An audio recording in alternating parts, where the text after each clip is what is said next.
We live in a country where men and women are meant to be equal. Same pay, same careers, same opportunities. But children as young as 7 think that boys and girls are fundamentally different. I think boys are cleverer than girls. Men are better at, being in charge. I would describe a girl as being pretty. And that these differences will define the lives they live as adults. If the woman has a child, the men have to go to work and earn some money. Men are more successful because they could have more harder jobs. I don't believe that biology alone can explain these differences. I think the answer lies in the society we live in. I'm Dr. Javed Abdelmuneb. What if they called you all Sweet Pea? I'm going to find out if by turning a class of 7-year-old primary school children... What are we doing? ...gender neutral... You've got to start going to the same toilet. I can change the way they think about themselves. Everyone can have a chance to do what they like. And the way they think about their future. I do not like reading, but I like reading that book. And if I can do that, perhaps there's a chance of making their adult lives really equal. Made to be underpaid. Would you dress your daughter in that? It kind of makes something that seems so innocent not really that innocent after all. But it isn't going to be easy. I don't want to do it anymore! I want it to go back to boys and girls. I didn't think I could do it at first. What we're trying to do could actually be very difficult. I think you're going to struggle. Every child deserves the same opportunities in life. But unless we stop treating our boys and girls differently, that simply isn't going to happen.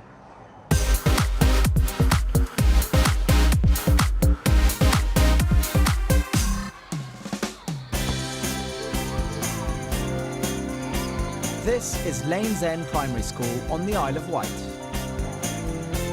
Good morning, everyone. Good morning, Mrs. Size. Good morning, everybody. Where, at the beginning of the term, I ran a series of tests to measure the level of difference between the boys and girls in this class of 7-year-olds. Differences in areas like levels of self-esteem, confidence, and empathy. And the results were shocking. I'm seeing here evidence that the girls significantly underestimate how clever they are and have less self-esteem and self-confidence.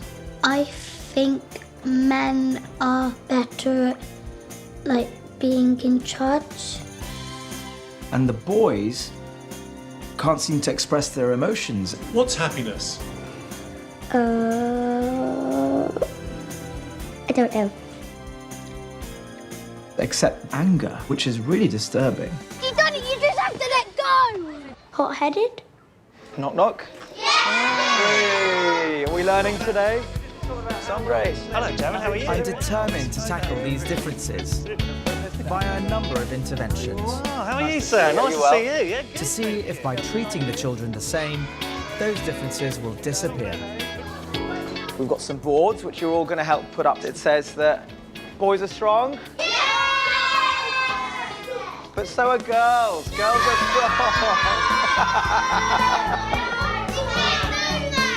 And that has meant getting rid of anything that marks out boys and girls as different. Okay, yeah. From their classroom to their teacher. Lexi, you all right there, love? You said love! You just called Lexi love! I'm halfway through my time here at Lanes End, and I've had some success in getting the children to think differently about traditional roles for men and women. I think that it's really cool that it's a girl mechanic. And how they view each other and what they're capable of. Now I think that girls and boys can be strong. But it hasn't all been plain sailing. I can't. And it's clear that I'm facing attitudes that even the people who know them best see as deeply ingrained. I think from the moment they're born, they are aware of gender from the clothes that they're given to the language people use. So even though we do a lot of work around it, it's very much that they've still got very set mindsets on what is acceptable for their gender.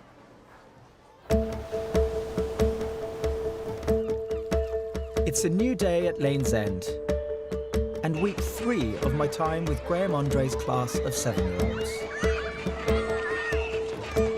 In just a couple of weeks, these children will be retested to see if any of my interventions have managed to reduce the differences between them as boys and girls. OK, yesterday afternoon, we did some puzzles. Who would like to do another one again this morning?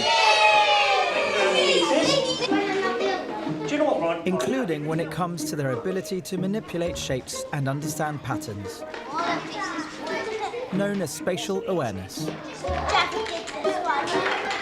Has everybody got the challenge? Start now, go. Something that boys, thanks in part to the kinds of toys they play with, have a natural advantage at. I think Minecraft and Lego help me because you can build stuff in Minecraft and Lego and try and fit in a lot of blocks. An advantage that results in boys' dominance in jobs like engineering and architecture. In fact, in the UK, only 13% of people in science and maths-related careers are women.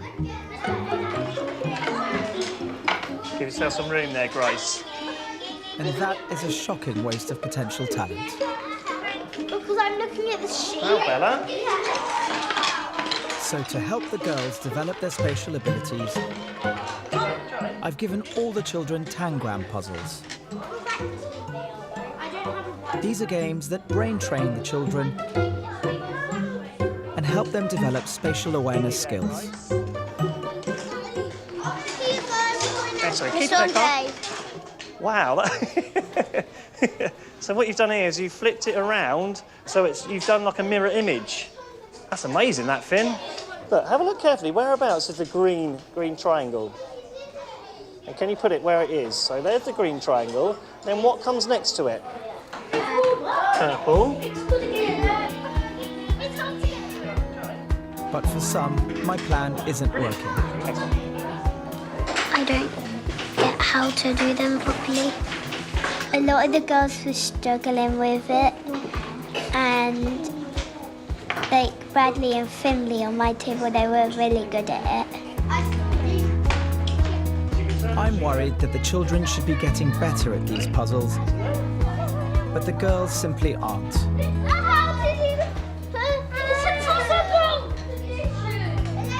I want to find out if the difference between them is so marked because male and female brains are structurally different.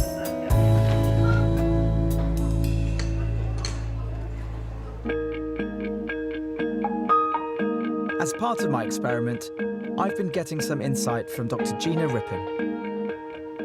The brain is very, very plastic. That really refers to the notion of being mouldable, changeable, that something isn't necessarily fixed and invariant, which is what was always thought about the brain.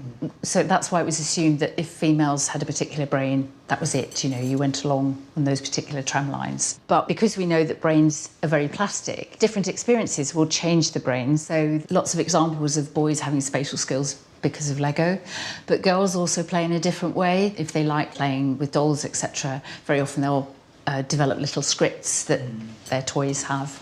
So they become more verbal, more interactive.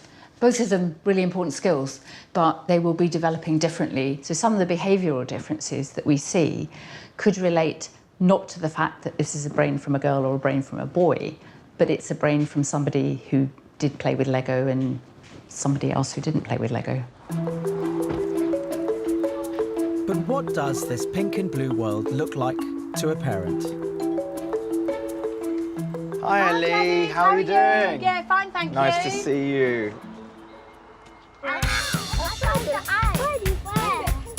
To find out, I've come to the pinkest place I can think of. An 8-year-old girl's birthday party. In the pink tent, that's where the party is. It is very pink, isn't it? Yes. Happy birthday. Edie's party is an avalanche of pink. sparkles and feather boas. So you like being a girly girl? Yeah. What does it mean to you to be a girly girl? Just be the girl.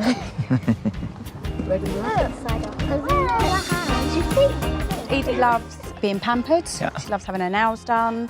Makes her feel special.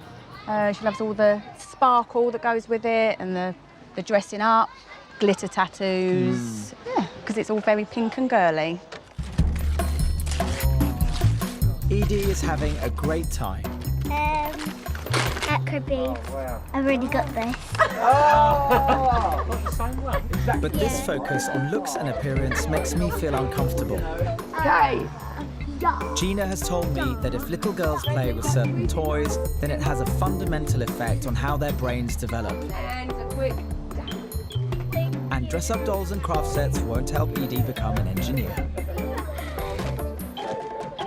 Oh, what did you get her? So we got some arts and crafts stuff, different highlighter pens, a multicoloured pom-pom ball for her school bag, Oh, right, okay. and a big sort of eraser that's also a pencil sharpener as well, because girls just love arts and crafts. Would you get that for a boy? No.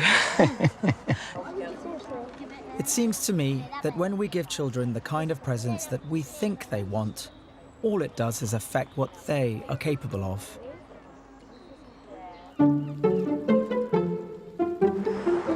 So what's the deal for boys and the toys adults choose for them? Hello. All right, Niall, how are you doing? Good. Upstairs? Yep.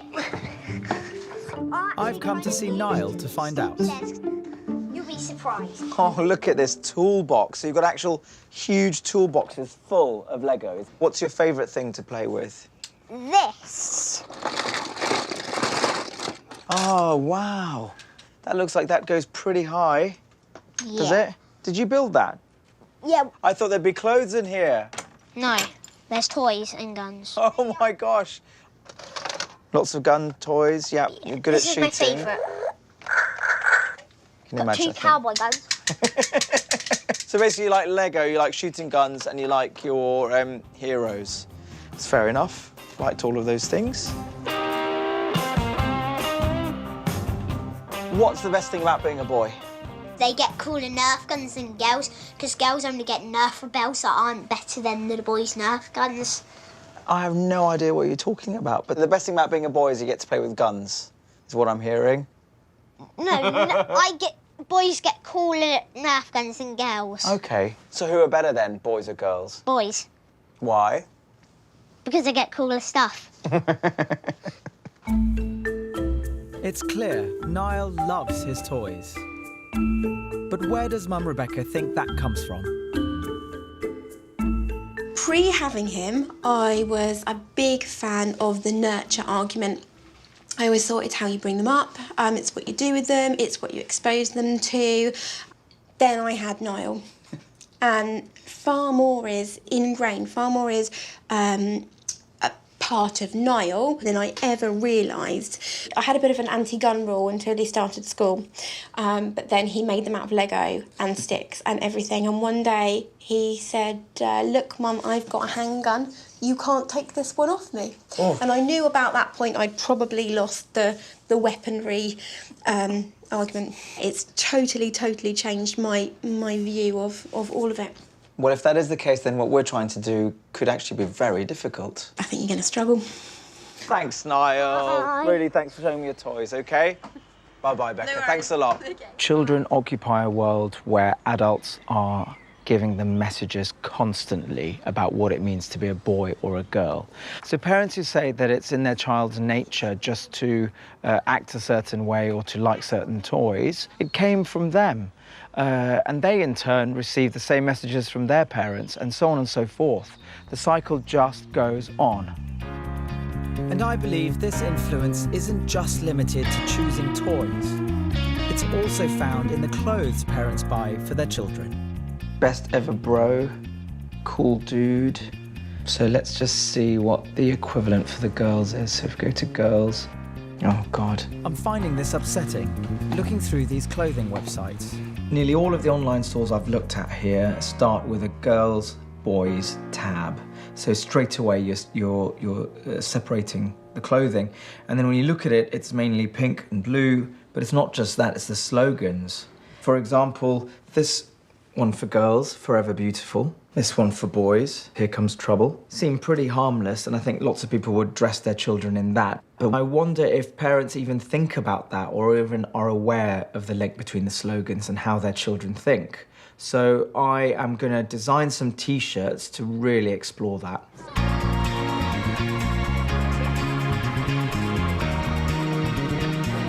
I'm going to put my T-shirts with my slogans alongside the ones from the shops to see if the parents at Lane's End see any harm in it at all. Do you want to stay and hear about the T-shirts? I've got another child to pick up. No? Okay. But first, I just need the parents to stop for a minute. Would you like to just stay and wait and watch a T-shirt exhibit I've got? I can't, I've got to Sure. go somewhere, but thank Okay, it's not a T-shirt exhibit. You sure you don't want to stop Maisie's mum? Oh, I'm sorry, It's really interesting. Can you wait and see something on the T-shirts? I've got something to say. No? You happy not to stay? You've been asked? George, nice to meet you. Eventually, a few parents come over to take a look. Hello. Hello. What are the parents and the kids? How are you doing? So today I wanted to show you some T-shirts and get your ideas about what they say. So what do you think of this? Forever Beautiful. Would you let your daughter wear this? Yeah? Seems pretty okay. Well, what about Looks Are Everything? Shake of the head. Did you know that in Mr. Andre's class in the school, when girls were asked to describe themselves, they only used words like lipstick, pretty. One of them even used the word ugly to describe themselves. And then the next one that says, boys are better. Would you dress your daughter in that? Would you wear it? No. No? When we asked the girls, who do you think are better, boys or girls? All of them except one said boys are better. Made to be underpaid. Yeah, you all disagree? Okay, but I think it's a sequence. I think when you start putting your daughter in this, Forever Beautiful, while you're just telling her that looks are everything, they end up thinking boys are better, and that results in them being made to be underpaid. At first, I didn't really see the problem, but as it progressed through the line of T-shirts and slogans, I could see the link between the first one and all the others. It kind of makes something that seems so innocent, not really that innocent after all. To be honest with you, I never thought about too much about these things. We stereotype our kids, and the girl only be pretty, only appearance, okay? Not talking about what actually potential the girl can be. And it's not just girls. So, what does that say? Here Comes Trouble. Would you put your little boy in that? Seems pretty okay. Boys don't cry? Wrong. Would you let your boy wear that T-shirt or buy it for him? No. No? How about Tough Guys Don't Talk? No? Wrong. Finally, bottled up and ready to burst. How many of you see your little boys unable to express themselves, getting all frustrated and angry? We did a little experiment with Mr. Andre's class, and the boys were unable to use as many words to describe different emotions as the girls. And the only emotion they could really describe as well as the girls was anger. That's disturbing. For me, again, it's a sequence. When you put your boy in this T-shirt, which seems, oh, here comes trouble, isn't that fun? Well, it ends up being bottled up and ready to burst. I think it's something that we're maybe doing subconsciously because it's not something I'd have considered before. Because I think I grew up the same way, you know. We was always taught that, you know, boys are tough and things like that. Now it's been pointed out to me, I can definitely see the way that the message is being reinforced. And it's certainly, I'll think twice before putting my little boy in a T-shirt that says, here comes trouble again, I think, definitely. When I finally managed to stop some parents, they were really shocked, actually. And I think I might have really got them to think hard about what clothes they put their children in. And I actually genuinely feel really frustrated that I couldn't have got many, many more parents to stop and listen. I think I need to step things up a little. Everything the children are saying. Boys are cleverer because most mathematicians are boys. Blue is for boys and pink is for girls. All you really see girls doing is having fun on their phones or maybe singing, and they don't really do anything big, like being astronauts. And And all I've learned from the testing at the beginning of term is telling me that the issues these children are facing are too big to fix just in the classroom. It's got a special laser on it. Is the camera? So if the parents aren't going to engage voluntarily, I'm going to have to be a bit more direct. I'm going to get the parents involved, but it's not going to be easy because they're not thinking that they're doing anything wrong. So what I've done is I've put together some exercises for them to do. For example, some gender word associations. So there's a long list of words here, and I'd like the parents to sit down, communicate with their children, and decide whether they think the word is more associated with boys, girls, or both. Other things including household chores. I'd like to get them to change what they do at home to try and show their children that both mum and dad can do all the chores. I'm also going to include some plastic sacks, and I'd like them to put into those sacks anything in the house that's got messages on it that's reinforcing differences between the sexes. Okay, you get your things. Off you go. I've got Graham to ask the parents to stay behind to pick up their homework. Okay, parents. You know how the kids have homework? That's parents' homework. It's only a few hours of the day in there, and there's quite a few hours at home.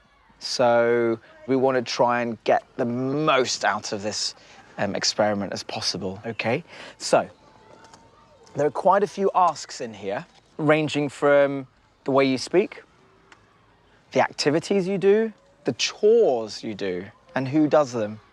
These sacks are for you, please, to declutter the bedroom of anything that's excessively gendered. So for the girls, all the pink princessy things, and for the boys, all the superhero guns. How many sacks you got there? 4. 4 big sacks. Do you think this is going to be easy? No. No. There's a firm no from Riley's mum? Yeah.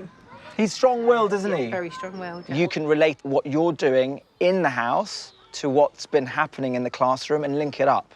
Just say, right, tell me what you've been doing in the classroom. If it's positive, I'd like now to do that at home, and this is part of that process. Take one of these A4 pockets and pass them out. And here are your sacks. Thank you. I can imagine the sacks are going to be hard. Cool. I just realised how girly everything Maisie owns is. We have a wardrobe for dressing up princess dresses. So have I for roofs. That's hard, isn't it? What's that? Nicknames. The nicknames, to stop that, yes, because Mr. Andre has been doing that in the class. And he thought losing that sort of, it's a tenderness, losing that tenderness, that nickname might be negative on the children, but he hasn't seen any of that. So, a little bit of homework.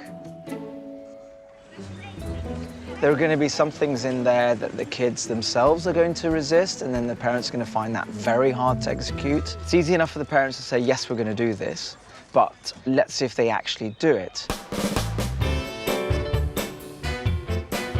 Part of the homework was word association, going through lists of words often considered to have masculine or feminine characteristics. Hello, how are you? I'm fine, Thanks thank for having you. me. Hi, Maisie, how is it? Come on in. Are you good? Thanks for having me. And challenging the meaning that children attach to them. I'm keen to see how that's been going. So this was the exercise where you had to do word association and a whole list of words, whether they were associated with boys or girls or both. And she has put every single one in both. That's interesting. And there are words like skipping rope, sewing, but there's also war, you know. I didn't know if she thought they should go in both. Yes. So I said to her at one point, which she told me off because she said, Javid said there is no right answer. Got a little telling off there. I kind of prompted her to put it in boy or girl just to see, and she was adamant. No, both. And she'd give me explanations and reasons why both do it. Okay, great. It's encouraging that Maisie and her mum are starting to think differently. Okay. But before I congratulate myself that the homework intervention is a success, there is still the small issue of bagging up the girly toys. And from the look of things, it's something that Michelle hasn't even attempted. So, I mean, the idea is to be quite strict, really, anything that's gendered. OK. We have a whole lot of princess going on. Wow! Gosh, I'm afraid that has to go. OK. This does seem a bit cruel. I know. We want Maisie to understand that, you know, she can aspire to more than just being a princess. This is actually quite an epic one, this. That was a birthday party dress. We did do Princess and Pirates. Did any of the girls come as pirates? Yes, I did have girl pirates. Any boys come as princesses? No. No. All The right. Barbie dolls, we have many. Yes. Out of here. Yeah, so we'll take them out. Emoji cushions. They can stay. They can stay. Ah, so we are finding one or two. Yeah. One or two toys that aren't skewed. It is overly girly. I don't think I realised until it was in a bag how girly it was, actually.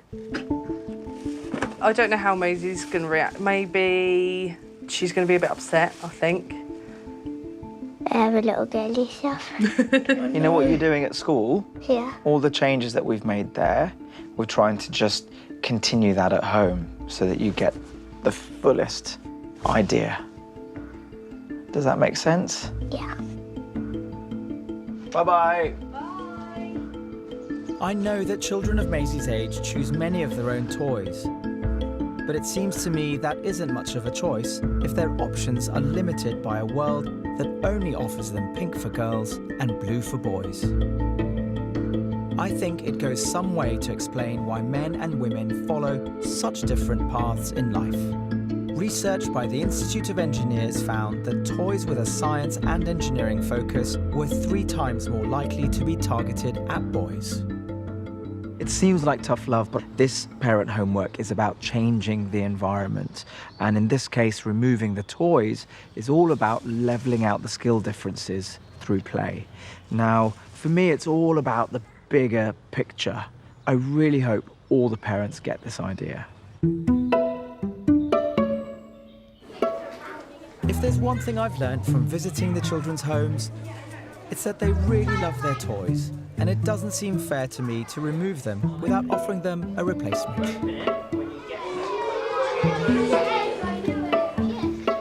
But I want to prove, when we see Niall with his guns or Maisie with her dolls, it's a preference that is in many ways learned.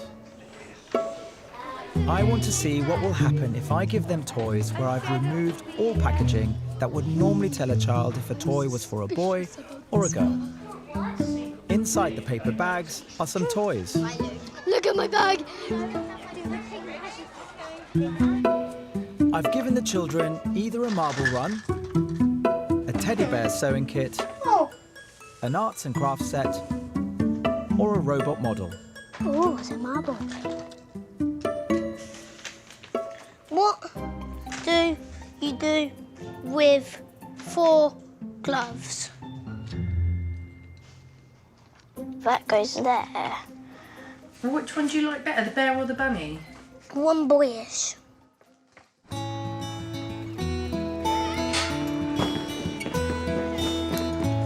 The next morning, I'm keen to see how the children got on.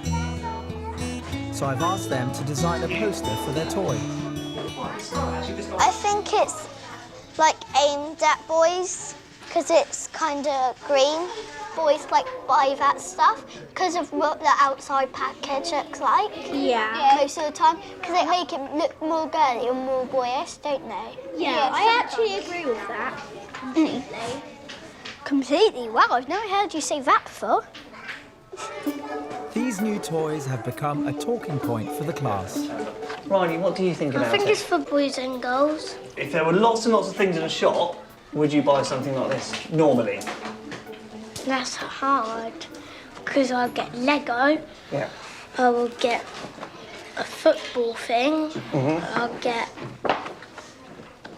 I like a Build-A-Bear teddy. So you wouldn't normally go for something like this, but because it was given to you, have you enjoyed it though? Yeah. Yeah, so do you think you'd do something like this again? Yeah. You do? Thank you. When I first opened it, I was like, Mom, they gave me a boy everything. Then when I actually started doing it, I got really into it, and I begged Mum to go to town and buy me some more stuff like this. Really? That's really So we nice. did. I think that for boys and girls, even though they're packaging, they usually make it look really girly or really boyish. I'm particularly pleased with Riley, who loved his sewing kit. My mum couldn't make it. Couldn't she? No. So you have to do it. Did you? Hopefully, this will see him on the path to a whole new range of creative and nurturing skills, which should be reflected in his scores for empathy and emotional vocab when we retest the class. I think yours goes backwards. That's no, because that's why the eyes are there. The eyes are there so it goes forward so I can see. It seems clear to me that if you take pink and blue out of the equation and encourage children to play with a wider range of toys, they'll like them. It has an effect. For the boys, like Riley, to develop creativity and nurturing skills, while most of the girls have taken to the construction toys like ducks to water.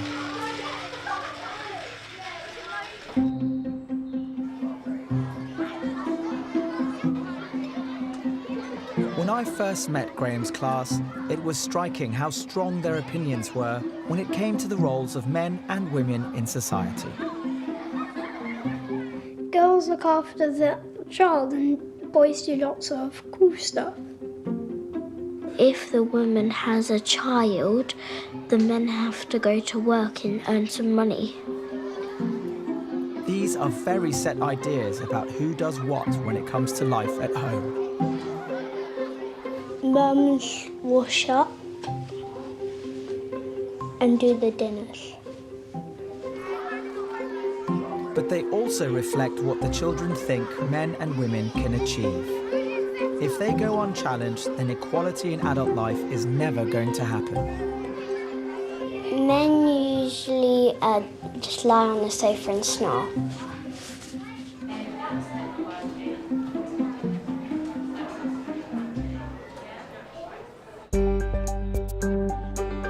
So, as part of the homework I set the parents, I wanted to challenge these ideas, especially when it came to getting dads up off the sofa. What is surprising is that the children are telling me one thing about how the chores are shared at home, but the dads are telling me something very different. I don't think so. It's difference between me and my wife. I cook, she cook. I do gardening, she do it gardening. Everything is equal in our family and should be, like that. Bit more, do you think? Yeah, put some more on. And the facts are on the children's side. Yeah. Yeah?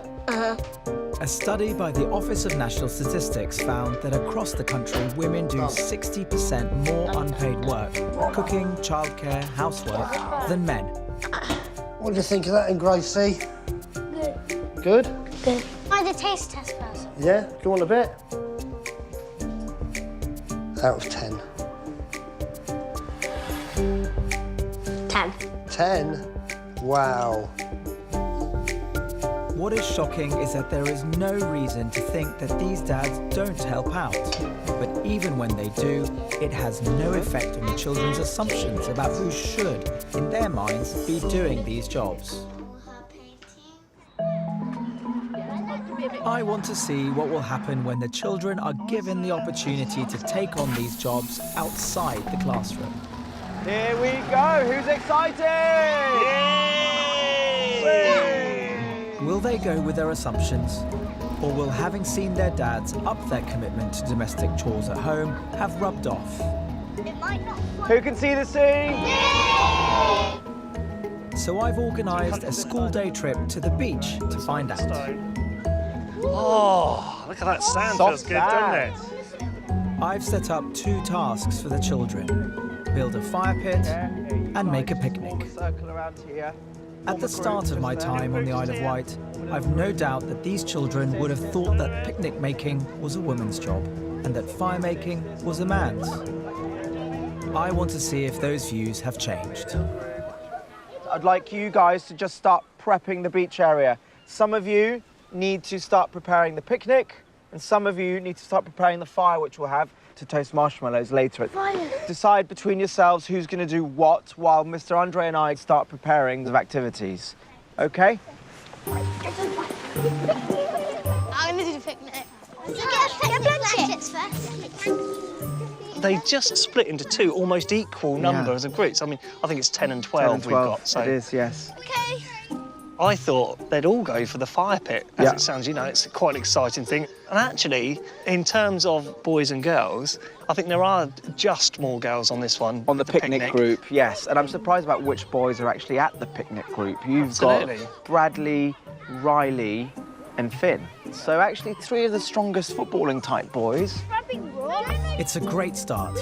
Girls seem to have grown in confidence and assertiveness. We need to cut up this lettuce.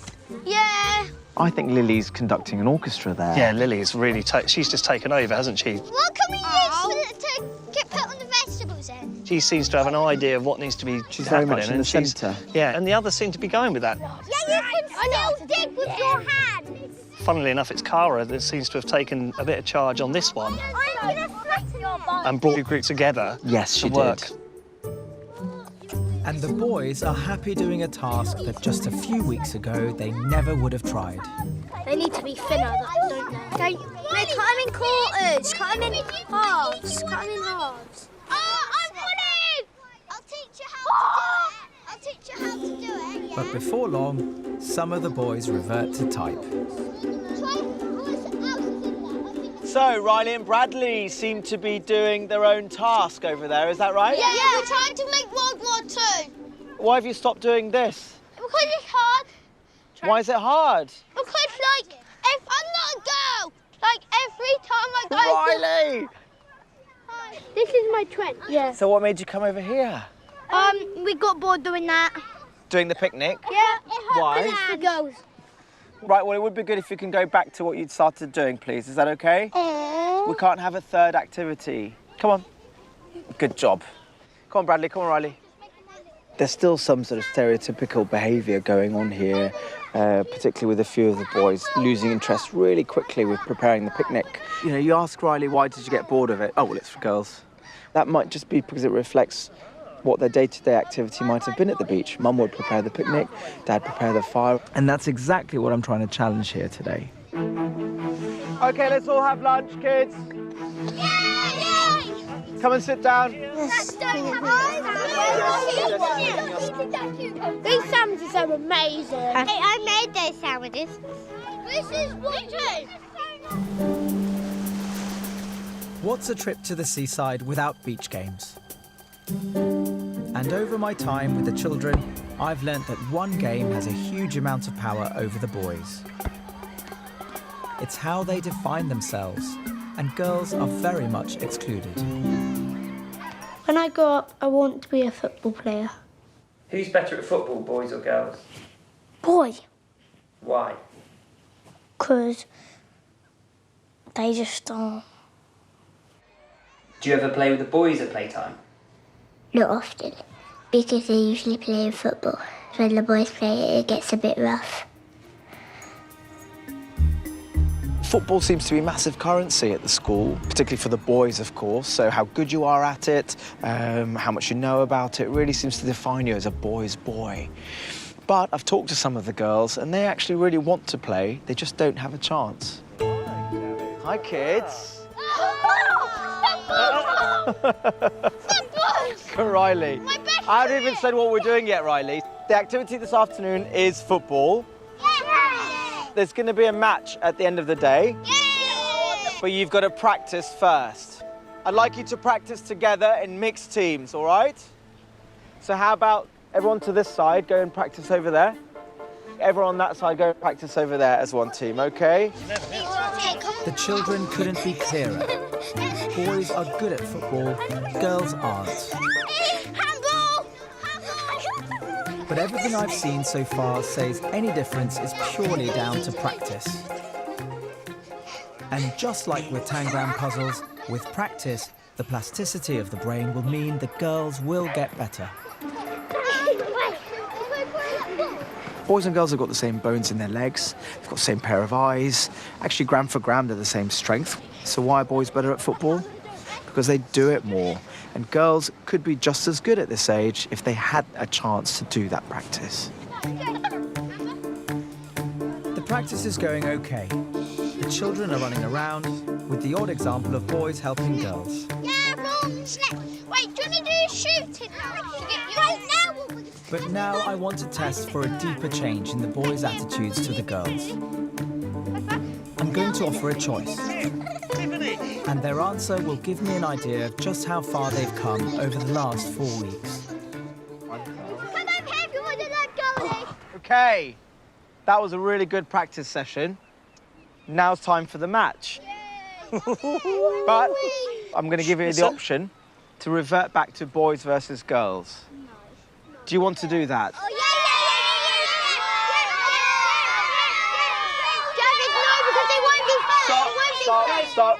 Stop. Riley, you have an idea?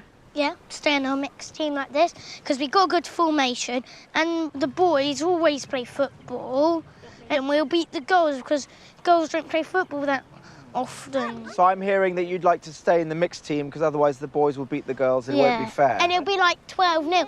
OK, hands up for who wants to stay in the mixed teams.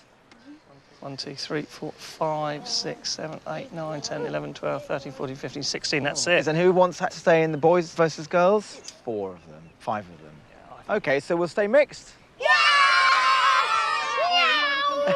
Let's do red to the right and green to the left. There we go, greens. We Man United. As I see it, this is a big moment for Riley, who's showing real empathy. He has worked out that a boys versus girls match simply wouldn't be fair, and that wouldn't be any fun for the girls or the boys.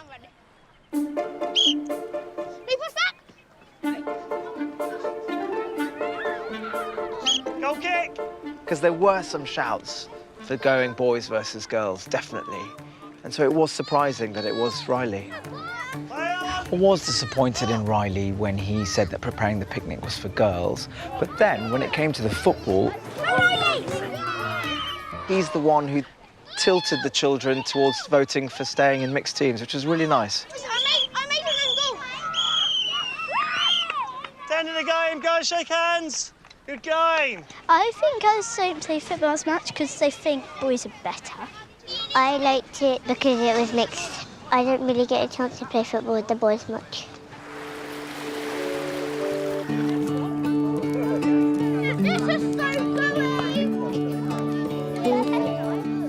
Since I joined them at the start of term, I think the children's attitudes about what it means to be a boy or a girl have changed. Although I still worry it could all just be skin deep. But it just makes me wonder whether all of the changes I've made are still quite superficial in their minds. And that therefore begs the question, will this show in the end? So when I come to retest them, are we going to see any positive differences from the beginning to the end?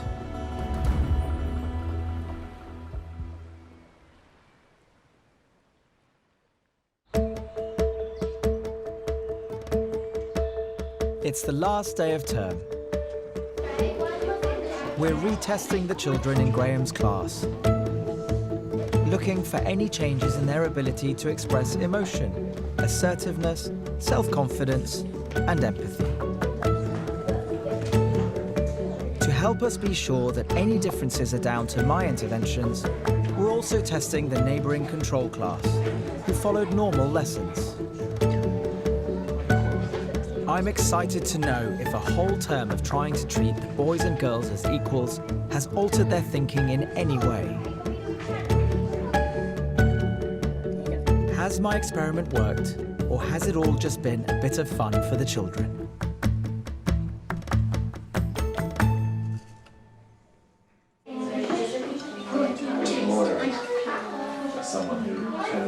So, for the results. At the start of term, there was an 8% difference in self-esteem levels between girls and boys. Encouragingly, it's now only 0.2%. I think I can do anything now because I know that I can be anything I want to be. Some stuff I'm not allowed to do, but when I'm older, I definitely can do anything. no girls now describe themselves as ugly, opting instead for words like unique and happy. Boys' pro-social behaviour, that's their kindness to others, is up by 10%. And their ability to identify emotions has improved.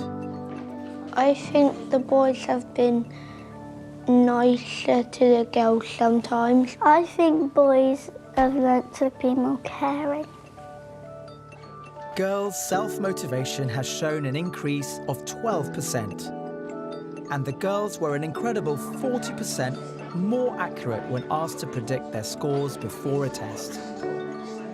I would describe a girl now more cleverer, more stronger, and more smarter. One of the biggest changes we've seen is in the boys' bad behaviour, which has gone down a whopping 57%. I think it's better to express yourself than getting angry. I don't think I stop anymore because I just tell people. I've learnt it's better to talk than stop. And finally, the Tangram puzzles that test spatial ability. After just 2 weeks of practice, we found that the top 10 pupils are now 5 boys and 5 girls. These results are really encouraging and show that the children have started to change in ways that may have a profound effect in later life. The difference between them is 8. But for me, what is most striking is that all these changes have taken place in a matter of weeks. I'd love to see similar changes attempted in schools everywhere. You can see it in the class, you can see the confidence in these children that they didn't have before. Now they're sort of challenging things a lot more, which I think is brilliant because, of course, as they go through life, things they're told and things they're told to do aren't always going to be things that they agree with. And actually, I think the skills that they're picking up now is actually we can challenge that. And, of course, if they go through life and want to challenge those things, they probably feel they can now, whereas they couldn't before. Shh, Nancy. Stop, Lexi, please. Right, Nancy, why aren't you doing something on your iPad? Oh, I don't know, you've turned these kids into monsters. The girls. They would never like it before. It's the end of term assembly. And Graham and the class have prepared a special performance to show the other children, the parents, and the head teacher, Caroline Seiss, just what they've learnt. I'm a little nervous to see what they've come up with. This is our poem, Girls and Boys. We have learnt boys can bake in the kitchen. Girls can go on a boat fishing. Boys can be sensitive. And girls can be strong. We have learnt being equal is not wrong. Toys shouldn't be just for girls and boys. Change your opinion on gendered toys. Cars can be liked by all. A like in blue and pink is cool. Boys can dance and girls can fix.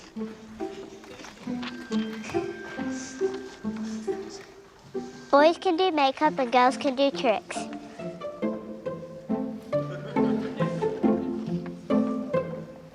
Any gender can build a fire pit and toast marshmallows when it is lit. Javi was the best at it. Boys and girls can make a team and help us to achieve our dream. Boys and girls in confidence have grown. We work in mixed teams and not on our own. We've changed our thought about girl and boy roles. Men can wash dishes and women can drill holes. Boys and girls can both be caring. When we work, we are always sharing. Believe in yourself, either girl or boy. Even if you want to be a pirate. Ahoy! Ahoy! Every gender fits, it's true, if you make a change in you. That was good. That was good. That was good.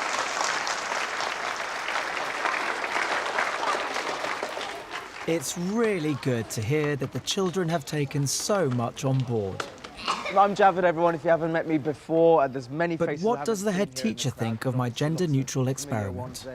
What do you think, Mrs. Seiss, about potentially continuing it or expanding it? Well, I've been really impressed with the results and seeing the change in the children. We thought we were doing lots on being a gender-neutral school, but actually it needs much more specific strategies in classrooms to make that change. So we will be carrying it on, and I've already asked Mr. Andre to come and teach us how to have a gender-neutral classroom so that we really make sure that boys and girls are equal in their confidence, in their aspirations, in their beliefs. Thank you, Mrs. Seiss. I would never have expected... Sorry, I'm going to get emotional. Sorry. I've never seen Maisie stand up and speak like that in front of a crowd. Sorry. How pathetic am I? You better not be filming this. Give me a second. She's like, you know, I want to be seen, I want to be heard, and it's brilliant because it's what we've strived for years. I think what's changed about me is my confidence, because it's grown, and before I wouldn't do something like that in front of the whole school and my voice would crackle. He's been more loving to his sister, so I suppose he's been more empathetic to his sister. And he's not so boisterous. I've completely changed my opinion now, because now I know boys and girls can do anything they want. Already it's made us think about how we're going to bring Summer up so that it's more gender neutral for her. Boys and girls aren't different, they're equal. The changes I've made at Lane's End aren't rocket science. Just a few small interventions to make sure the children are getting the simple message that they are all equal. I think every school in the country could do exactly the same. Look at where they were at the beginning and look at them now. And imagine the possibilities for all our children's futures if this is rolled out in every classroom and every school. That's why I'm excited, because it's a small change, it's relatively easy to do, but what we have to gain is enormous.